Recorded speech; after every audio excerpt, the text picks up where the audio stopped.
Welcome to a new segment I might be doing more episodes of called What I Mean By, in which I explain some of the phrases that I use in my videos a lot that maybe I don't go into enough depth about. I am a big fan of coming up with terms and phrases that have a lot of broad meaning communicated in a very small phrase, and I like putting those in my videos, but being as it's a YouTube video, which most YouTube videos are kind of light and breezy and you just kind of put it on and watch it, I don't think it's normal to expect to have to decompress a lot of big information in a video when you're watching it and to like sort of unpack all these phrases. And so I think some of the time when I use phrases like this, then they might just kind of blast past people and they don't really catch on that I even said it in a way.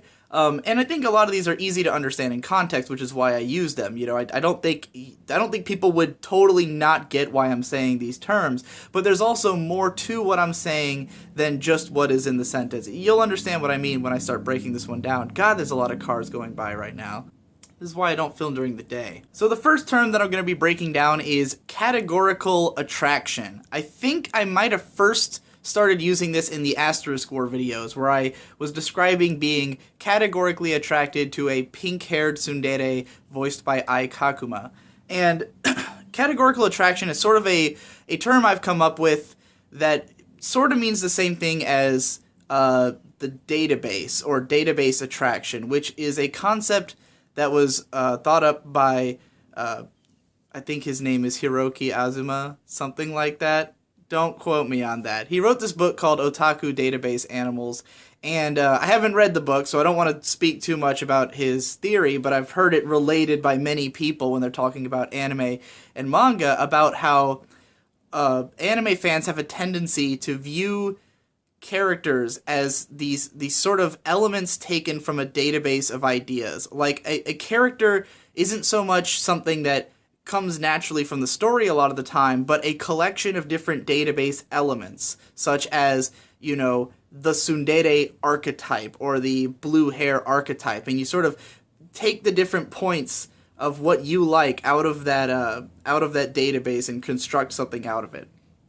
That's probably a gross oversimplification of the concept. So rather than bring up the database, because of the fact that it's someone else's idea, it's a whole book, it's more complicated than I really know what to talk about, what I got out of that concept, like what interests me the most about it, is the idea of being categorically interested in something, of seeing a character and being into them because they have blue hair. And I don't think that otaku are like all about this, but I do think that it informs a lot of what people get into. And so when you've got a show like the Asterisk War, where they have the pink tsundere and her boobs are this size and she's this tall and she has this voice, those are all the categories that she falls into, you know? And I think that those are sort of like an easy in, is the best way I can put it. I don't know that there's a lot of anime fans who would, if you asked them, like, who's your favorite character, or even who's your waifu, I don't think they're necessarily going to go straight to the person who they're most categorically attracted to. You know, I think that when people actually talk about things they like, there's usually a deeper connection. There's usually something more to it than just those categorical elements. But those can be enough to make you watch a show, or even to make you buy a product. You know, when an anime series comes out and the main character categorically fits into a bunch of, you know, categories that I'm interested in, then it makes it so I'm like, oh, well, I'm definitely going to watch this in the hopes that they will also turn out to be a great character, that they'll turn out to be my waifu, or be, you know, like someone I really enjoy. And so there's plenty of anime out there where there's been, like, you know, where I've watched it and I might actually have a categorical attraction to a character, but then end up hating the character, or end up just thinking the show's not good enough to be worth watching for that character. And I think everyone has different levels on which, you know, the categorical elements might be enough. There's a lot of people out there who are super not analytical about the things they watch and don't really care about the story so much, or are just really easily attached to characters. There's a lot of people who watch a show and the fact that it exists means they like the character. You know, like watching, I think when people watch a show like like an Asterisk War or an Infinite Stratos or something, and like they get really into it, it's not so much because of the story at all as it is the fact that the show exists, and like that categorical attraction already makes you sort of fill in the blanks and create the rest of the character in your own head. That, or you don't need there to be a rest of the character, you know.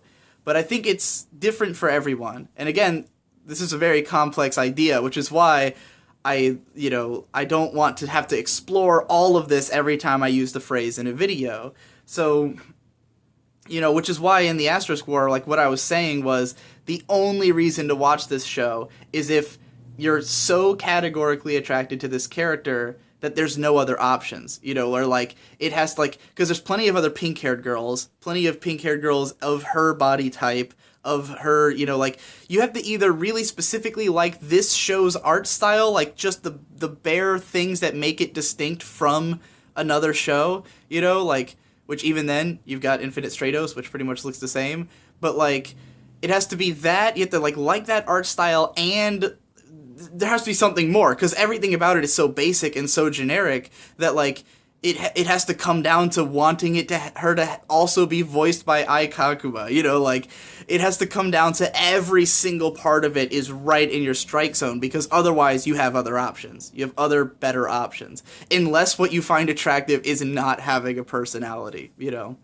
But I think that looking at these categorical attractions is really interesting, and I think that this can be more broadly applied beyond characters to just being categorically interested in even the idea of story, or just being into anime categorically, like being into it because it's animation, which is definitely something I'd say about myself. Like I am more likely to like something if it's animated. I would say I am categorically attracted to animation. Not to say that I only like animation, but that I am way more likely to enjoy something if it's animated. Or, I like good stories and good characters, and I think it's possible to enjoy stuff for other reasons. Like maybe if you get a lot out of artwork, and my next video is about this, or it might, I don't know when I'm going to release this vlog, but I have a video coming out about how how thinking that aesthetics aren't the main draw of a series is a bias. How like being into story is actually a bias that not everyone necessarily has, and so treating it like story is the most important thing for everybody, it's not necessarily true. It might be for most people, but it's not for everybody. It is for me, but I would consider that a categorical attraction. So yeah, this is a very broad concept that can be applied to just about anything, but the meaning of it is simply you like it because it is that thing.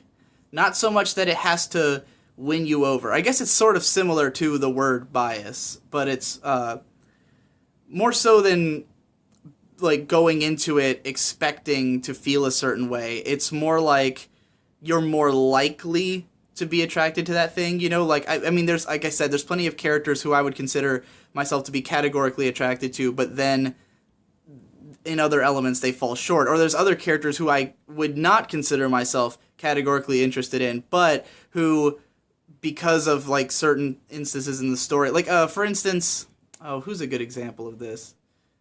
Akane Tsunemori from Psycho Pass. Like, if I just looked at her, like at a picture of her before having seen the show, I would not have thought that she would be one of my favorite characters, and like nothing about just describing her personality or describing what she goes through would necessarily interest me. It's more of like watching it happen and just learning about her character made me interested in her. So there was no like predetermined categorical interest there. So yeah, that's kind of how I use the phrase. And again, it can have a lot of meanings, and it's very loose and imprecise, I guess. But it works really well in certain contexts, such as how I use it in my videos. And that's all the shit that goes through my head when I put that word into my video. So if anyone like didn't get why I say that, or just, brushed past it, then that's why.